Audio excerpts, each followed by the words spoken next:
Hello viewers, ఇప్పటికిప్పుడు గోంగూర పచ్చడి చేసుకోవాలి అంటే చాలా కష్టం కదా.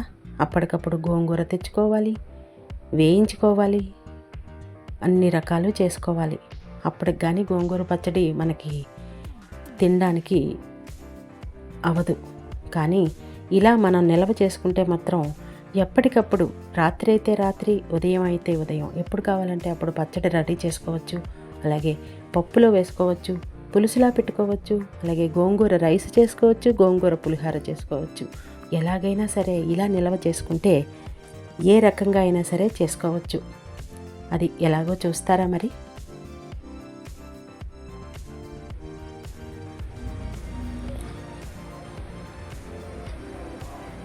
ఇలా గోంగూర దొరికినప్పుడు ఎంత కావాలంటే అంత చక్కగా ఒలుచుకొని కడిగి ఆరపెట్టుకోవాలి.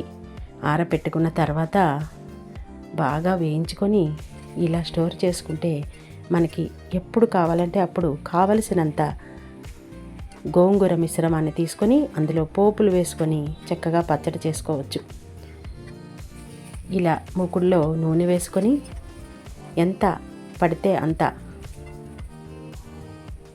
గోంగూర అంతా కూడా వేయించుకొని ఆ గోంగూర తగ్గట్టుగా ఉప్పు, పసుపు సరిపడా వేసేసుకొని మనం ఒక దాంట్లో స్టోర్ చేసుకున్నాం అనుకోండి, ఇంకా ఉప్పు వేసుకునే పని ఉండదు. అలా డైరెక్ట్గా కారం, పోపులు అన్నీ వేసుకొని మనం పచ్చడి చేసుకోవచ్చు. అలాగే పప్పులో అయినా సరే వేసుకోవచ్చు. అప్పటికప్పుడు పప్పు అయినా సరే మనం గోంగూర పప్పు తయారు చేసుకోవచ్చు. ఇలా ఎన్ని వాయిలు అయితే అన్ని వాయిలు గోంగూర మనం ఒలుచుకొని పెట్టుకున్న దాన్ని అంతా కూడా ఇలా తయారు చేసుకొని చక్కగా ఒక బాక్స్లో చల్లారిన తర్వాత స్టోర్ చేసుకుంటే ఎప్పుడు కావాలంటే అప్పుడు ఈ మాత్రం మిశ్రమాన్ని మనకు కావలసినంత తీసుకొని దానికి తగ్గట్టు ఎండుమిరపకాయలు, ఆవాలు, సరిపడా ఎండు కారం, నేను 3 మ్యాంగో కారం మాత్రమే వాడతాను. అదైతే మంట ఉండదు, చక్కగా ఎర్రగా కనిపిస్తుంది.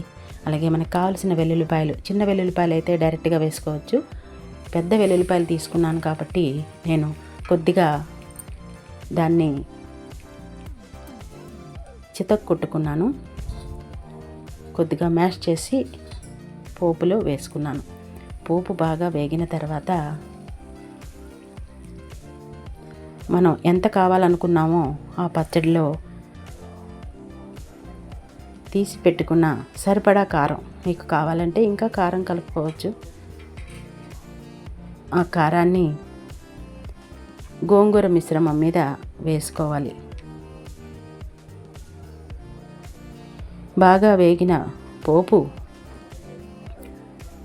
దాని మీదే వేస్తే కారం కూడా మనకి చక్కగా వేగిన వాసన వచ్చి కమ్మటి వాసనతో ఎంతో రుచిగా ఉంటుంది మన గోంగూర పచ్చడి.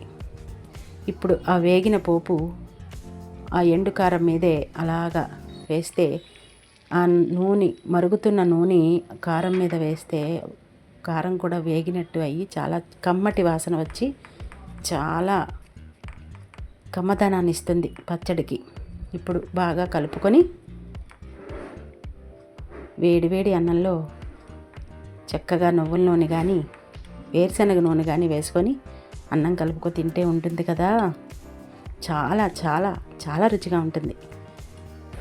నేను ఇలా చేస్తాను, మరి మీరు ఎలా చేస్తారో కామెంట్ సెక్షన్లో కామెంట్ పెట్టి లైక్ చేసి షేర్ చేసి నా ఛానల్ని సబ్స్క్రైబ్ చేస్తారు కదా ప్లీజ్.